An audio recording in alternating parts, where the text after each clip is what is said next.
Bienvenue dans Happy Coaching. Un jour, tu es au sommet du monde, le lendemain, tu as l'impression que tout s'effondre.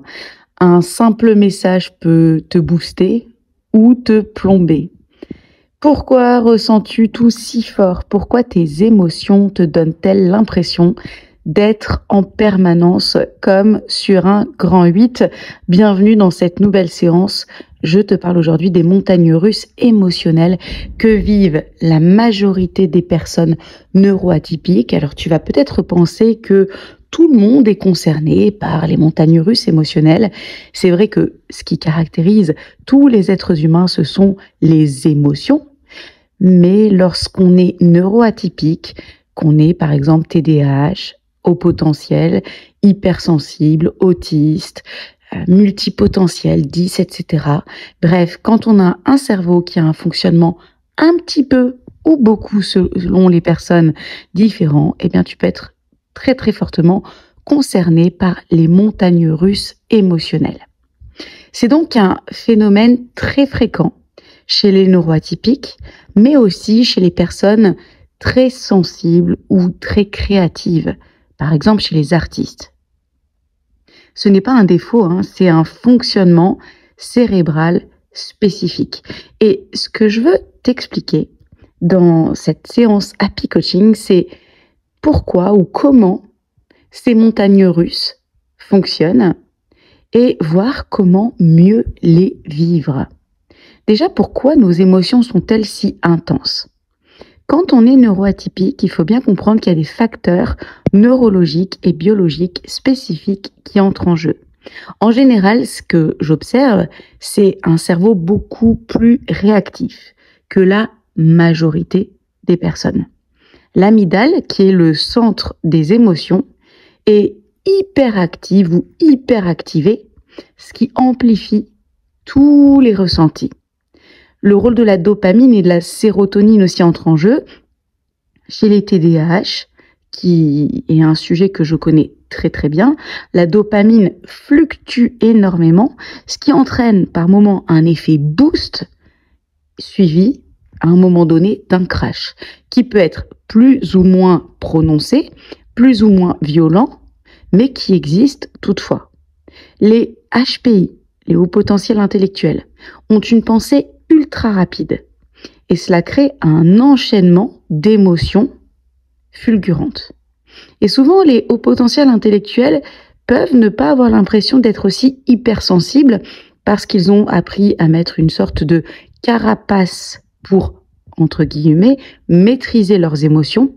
Mais en fait, il est reconnu que les hauts potentiels intellectuels sont aussi généralement des hypersensibles. Donc forcément, la pensée ultra rapide enchaîne aussi des émotions qui vont avec. Quand on est hypersensible, les bruits, les ambiances, les micro-expressions, tout provoque des réactions intenses parce que lorsqu'on est hypersensible, tout est ressenti au travers des sens et des émotions. Donc logiquement, les émotions sont elles aussi amplifiées et intenses. Il y a aussi des facteurs psychologiques et environnementaux.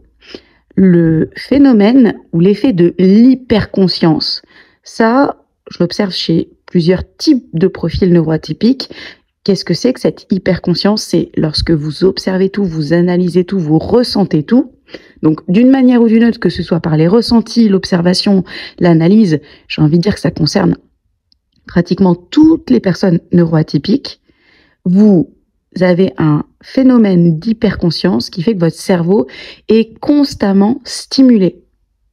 Donc, logiquement, à un moment donné, il va y avoir une retombée suite à cette hyperstimulation. Si vous vous êtes souvent senti incomprise ou incompris, votre cerveau a aussi appris à anticiper la menace émotionnelle et réagit au quart de tour. C'est ce que j'appelle l'impact du rejet et ou du sentiment de décalage. Vous avez appris à toujours être à l'affût. Et puis, cette anticipation crée des fois des moments de relâchement, de fatigue, d'épuisement. Beaucoup d'atypiques aussi recherchent inconsciemment du drama émotionnel, comme pour nourrir leur cerveau en dopamine. C'est un besoin de stimulation. Donc, parfois, on est assez doué pour créer des situations qui vont nous causer un trop-plein d'émotions, une surcharge d'émotions, qu'elles soient vécues positivement ou non, mais en tout cas, vivre des stimulations énormes et intenses en émotions. Et ça, je crois que tous les neuroatypiques, on se reconnaît là-dedans. Le matin, par exemple, vous vous réveillez surexcité par un projet, et puis l'après-midi, vous allez vous retrouver en mode oh, plus rien n'a de sens dans ma vie. Ou ça peut être l'inverse. Vous vous réveillez le matin complètement épuisé, exténué, déprimé. Vous aviez une to-do list conséquente et puis vous n'arrivez pas à mettre un pied devant l'autre et à faire la moindre de vos actions. Et puis l'après-midi, pouf, ça repart, vous êtes à fond et vous êtes extrêmement performant, compétent et inarrêtable. Vous pouvez aussi vous sentir ultra motivé par une idée et puis quelqu'un met le doute quant à la faisabilité de votre projet, de votre idée et pouf, tout s'effondre. Parfois, ça peut être un détail insignifiant, peut-être que vous n'avez même pas perçu comme tel, qui peut vous faire basculer dans une euphorie totale ou, à l'inverse, dans une angoisse profonde. Comment fait-on pour reconnaître nos cycles émotionnels? Alors ça, c'est quelque chose qu'on travaille dans mon parcours de l'Apithic Academy. Et un des grands leviers de valorisation de vos potentiels neuroatypiques consiste justement à apprendre à apprivoiser ces cycles. Et je vous donne quelques indications pour cela. Vous avez toujours des signaux avant-coureurs, que ce soit de l'euphorie ou de la descente. Et pour ceux qui connaissent la bipolarité, on n'en est pas très loin. Alors bien sûr que la bipolarité, c'est autre chose, c'est un trouble qui est nettement plus prononcé, c'est une pathologie. On n'est peut-être pas à ce point-là, mais quand même, on a des éléments qui s'en rapprochent très fortement. Et j'ai pu observer chez des personnes avec haut potentiel intellectuel et TDAH des fonctionnements qui réellement peuvent donner à penser qu'on est dans de la bipolarité dans certaines périodes et tranches de vie. Donc les signaux avant-coureurs que vous allez trouver avant la phase d'euphorie, je vous en donne quelques-uns. Vous ressentez une montée soudaine d'énergie, un besoin d'action immédiate. Il faut que vous soyez tout de suite dans l'action, dans l'énergie, vous avez besoin de faire quelque chose. Vous avez aussi cette certitude absolue que tout est possible. Il y a cette créativité explosive. Vous vous sentez unstoppable, avec ce sentiment d'invincibilité, d'hyperconnexion à l'intérieur de vous et avec les autres. C'est généralement très agréable. Et les signaux avant-coureurs de la descente, vous pouvez aussi les distinguer. Il y a une perte assez soudaine d'intérêt, une sensation de vide. Vous vous sentez comme hypersensible à la critique, vous vous sentez incompétent. Vous avez l'impression que ces choses que vous étiez en train de faire et pour lesquelles vous étiez inarrêtable, subitement ou presque, vous semblent hors de portée. Vous avez généralement besoin de vous isoler, un besoin de solitude très prononcé, et on pourrait rapprocher ça du shutdown qui est bien connu chez les autistes. Et entre ces deux cycles, eh bien, on peut ressentir ce piège du tout ou rien. Parce que ces phases peuvent vous faire croire ou te faire croire que tes émotions sont la réalité.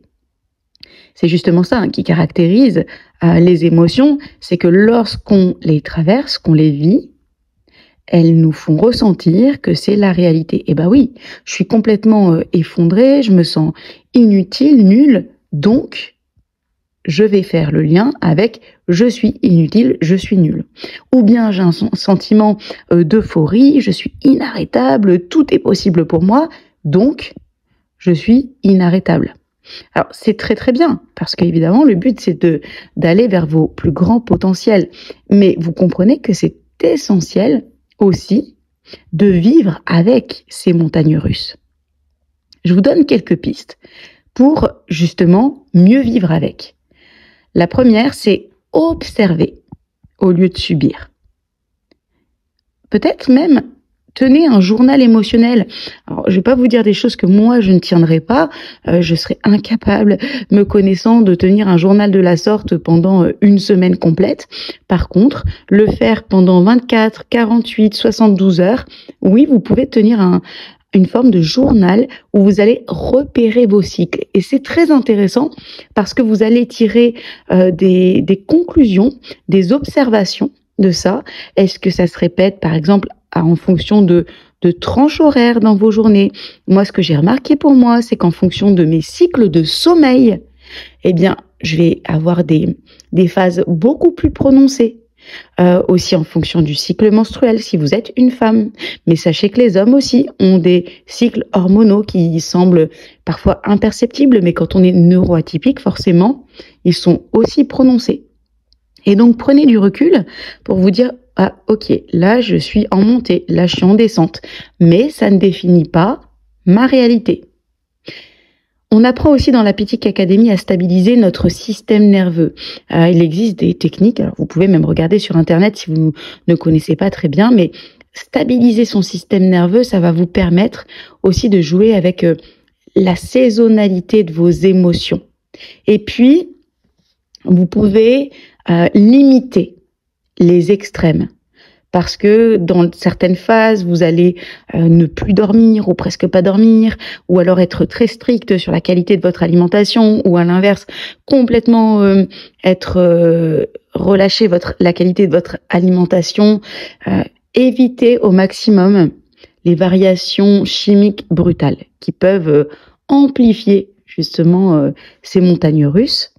Et puis, un conseil, ne prenez pas les décisions les plus importantes de votre vie lorsque vous êtes au pic des phases hautes ou au pic des phases basses.